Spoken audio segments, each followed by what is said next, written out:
Ang mababangis na gansa. Noong unang panahon, may isang hari na may 11 anak na lalaki at isang anak na babae. Siya si Eliza. Matatalino at mabilis matuto ang mga bata. Masaya silang nakatira sa kanilang palasyo.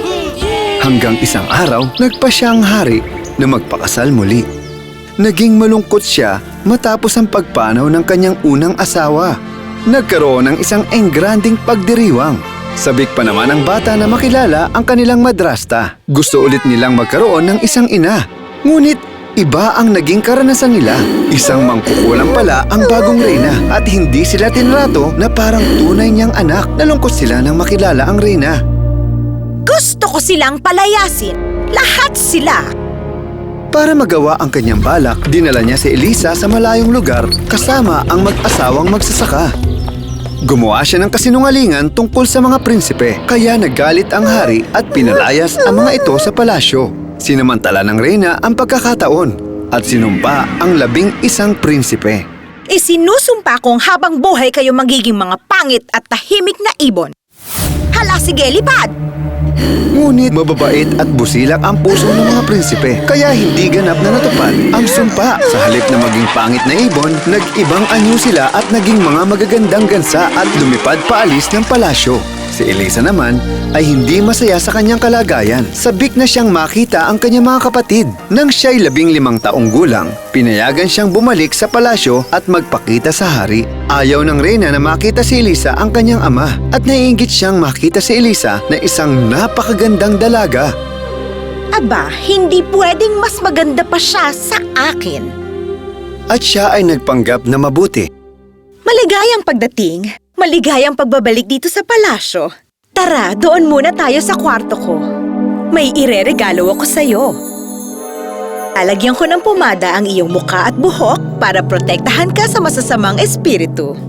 Ngunit nilagay ng reyna ang pumada upang gawing pangit si Eliza. Kaya nang makita siya ng hari, nagalit ito sa kanya. Hindi maaaring anak ko ang pangit na dalagang ito. Paalisin mo na siya. Hindi siya karapat-dapat dito. At pinalaya si Eliza sa palasyo. Sana kasama ko mga kapatid ko. Nagsimulang maglakbay si Eliza para hanapin ang mga kapatid. Nagpunta siya sa kagubatan kung saan merong isang munting lawa. Doon siya naghilamos at laking gulat ni Eliza nang bumalik ang kanyang kagandahan. Masukal ang gubat kaya hindi tumatagos sa mga puno ang sikat ng araw sa mga matataas at makakapal na puno. Malapit nang magdilim. Nakarating si Eliza sa gitna ng gubat. Walang tao sa paligid. Patuloy siyang naglakad. Ilang saglit pa, may narinig siyang mga yapak. Natakot si Eliza at naisip magtago sa isang sulok. Pero bago pa makapagtago, may nakita siyang isang lola. Nagulat ka ba? Oo, nagulat ako. Lagi akong namimitas ng prutas dito. Gusto mong tikman? Sige po, gutom na rin ako. Hindi ko alam kung ano ang pwede at hindi pwedeng kainin sa gubat na ito. Kunin mo ito. Pero anong ginagawa mo dito? May hinahanap akong 11 prinsipe. Nakita niyo po ba sila?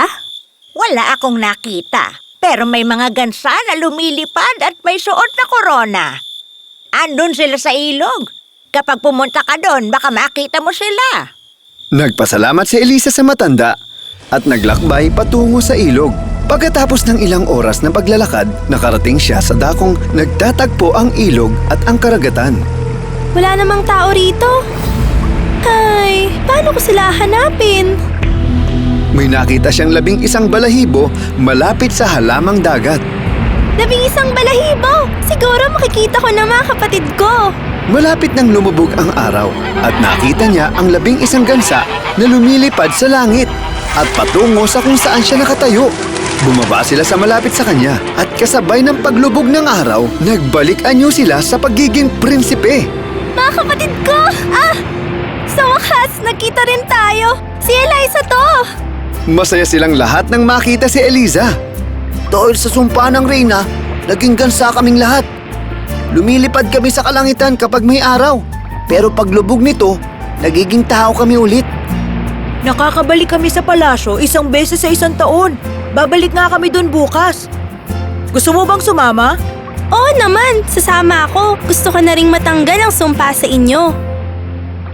Kinaumagahan, nagbalik sa anyo ng gansa ang mga prinsipe.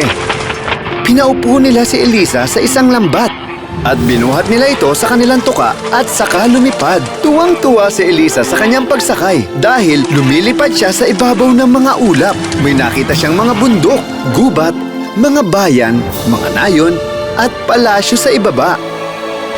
Nang matapos ang araw, bumaba sila sa tapat ng isang kuweba. Nagpasya silang doon na muna magpalipas ng gabi. Nung gabi, habang natutulog si Eliza, napanaginipan niyang may kausap siyang isang diwata. Naisip ni Eliza na kamukha ng diwata ang matandang nakilala niya sa gubat.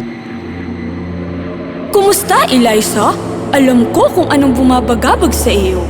Oo, gusto ko mawala ang sumpa sa mga kapatid ko. Pero hindi ko alam kung paano mangyayari yun. Para mangyari ang gusto mo, kailangan mo ng tapang at tiyaga. Kung kaya mong gawin yun, ibibigay ko sa iyo ang sagot.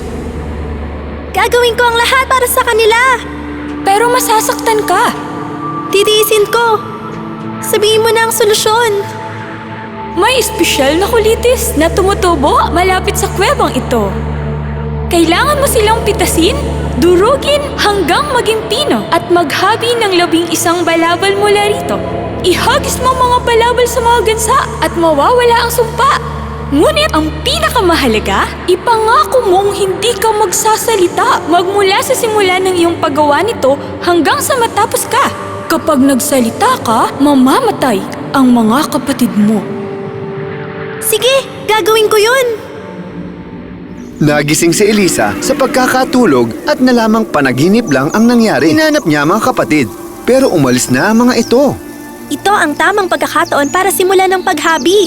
Lumabas siya at nagsimulang mamitas ng mga kulitis. Masakit ito sa kamay at nakakatusok. Pero pinagpatuloy ni Eliza ang kanyang kailangang gawin. Namitas siya ng kulitis. Dinala ito sa kuweba at dinurog ng pino. May dagang nanunood sa ginagawa ni Eliza. Natuwa siya sa nakita at tinulungan ang dalaga. Pagsapit ng gabi, bumalik ang kanyang mga kapatid sa kuweba at nakita si Eliza na may ginagawang kakaiba. Anong ginagawa mo, Ate Eliza? Bakit ayaw mong sumagot, ate? Kausapin mo kami. Sige na, magsalita ka naman. Mukhang may importante siyang ginagawa at hindi siya magsasalita hanggat hindi pa tapos ito.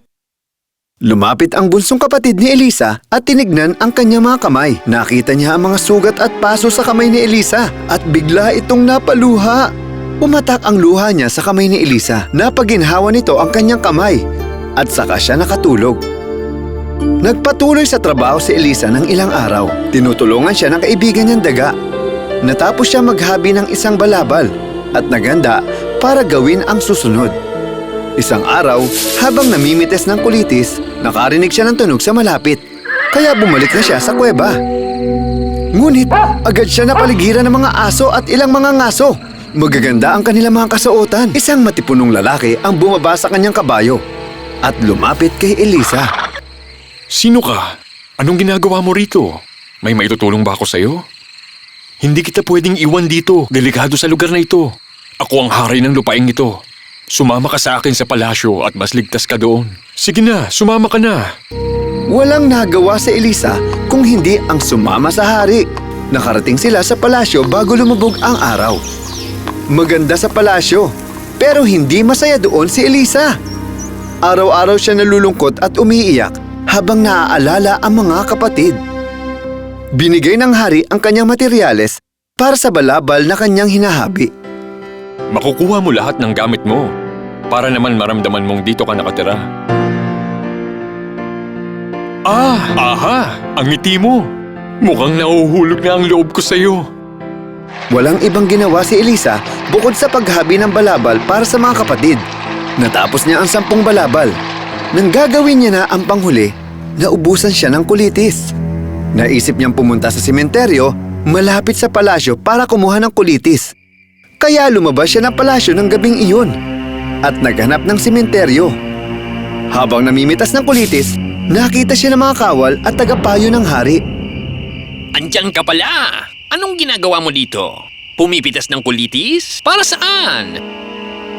Siguro gagamitin mo ito sa Maika.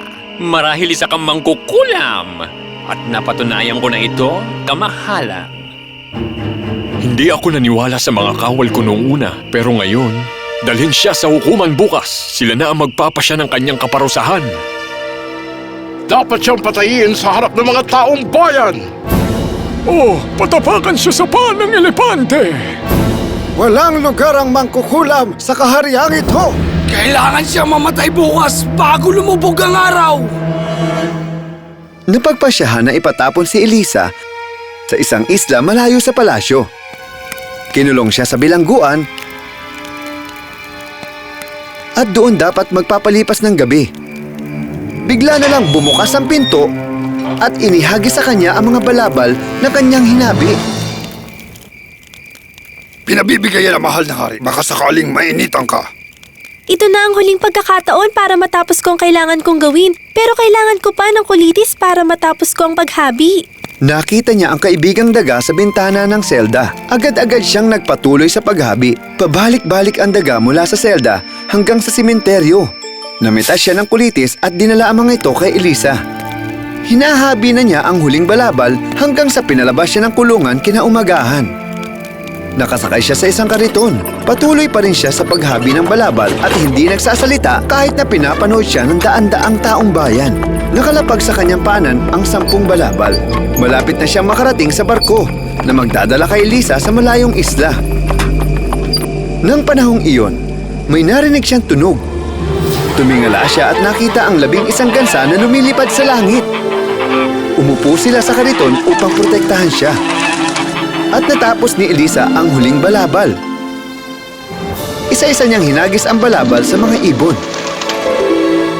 At bumalik ang mga ito sa pagiging munting prinsipe. Kapatid namin siya at wala siyang kasalanan. Ligtas na ang mga kapatid ko! Maaari na akong magsalita! Hindi ako mangkukulam! Gusto ko lamang iligtas ang mga kapatid ko mula sa sumpa ng isang mangkukulam. Kinuwento ng mga prinsipe ang buong pangyayari sa hari. Nahiya ang hari sa kanyang naging pagtrato kay Elisa. Lubos ako nahihiya dahil pinaginalaan kita. Maaari mo ba akong pakasalan? Sige na. Oo! Masaya ang lahat nang malaman ang pagpapakasal ng mahal na hari. Dumalo ang 11 prinsipe sa engrandeng kasal. Pagkatapos, pumunta ang hari kasama ang Reyna Elisa at ang 11 prinsipe para hulihin ang Reynang Mangkukulam at kinulong siya habang buhay. Nakalaya din ang mahal na hari sa sumpa at namuhay silang lahat ng mapayapa.